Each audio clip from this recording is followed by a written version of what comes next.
ఏంది పెద్ద మనిషి ఏకంగా కాంగ్రెస్ పార్టీ ఆఫీస్కే వచ్చి కూర్చున్నావు? ఎందుకు?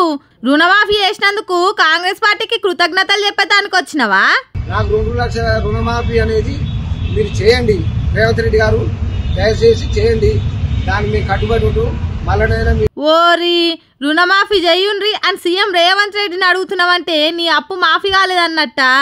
ఓర్ని నువ్వు మాఫీ అయినందుకు కాంగ్రెస్ పార్టీ ఆఫీస్ మెట్లెక్కినావు అనుకున్నాం కదా. సరే సరే ఇప్పుడు ఏమంటావు? రేవంత్ రెడ్డిని ఏం చేయమంటావు? చెప్పినట్టు మేము చేస్తాం.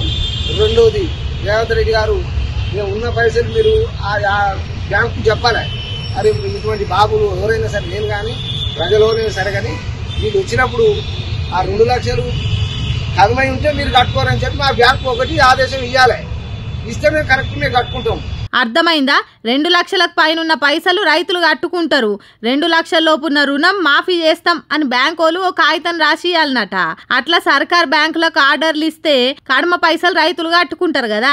మా సొంటోళ్ళ రుణమాఫీ అవుతుంది కదా అన్నట్టు చెప్తున్నాడు. ఈ పెద్ద మనిషి పేరు తోట యాదగిరి, నల్గొండ జిల్లా తుంగతుర్తి నియోజకవర్గం అంబర్పేట అనే ఊరట.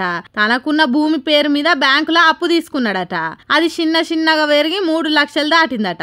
ఎంతున్నా 2 లక్షల లోపు అప్పు మాఫీ అవుతుందని సర్కారు చెప్పింది కదా. కానీ నా అప్పు మాఫీ కాలేదు. మీ సర్కారేమో అందరికి మాఫీ చేసినామని మైకు దొరికినప్పుడల్లా చెప్తున్నది. దేశంలోనే చరిత్ర సృష్టించినామని చెప్తున్నారు.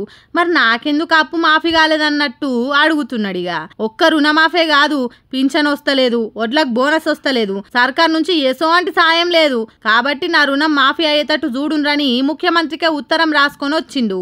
జిల్లా కలెక్టర్ కు ఆర్డర్లు ఇచ్చి నా రుణం మాఫీ చేయుండ్రి అని కోరుతున్నాడు. చూడుండ్రి రైతన్నలకు ఎసోంటి గతి పట్టిందో. పార్టీ ఆఫీసుల చుట్టూ కాగితాలు రాసుకొని తిరగాల్సిన కర్మ దాపరించింది. ఇదేం రుణమాఫీరా దేవుడా అన్నట్టు చూస్తున్నారట గాంధీ భవన్లున్న జనాలు.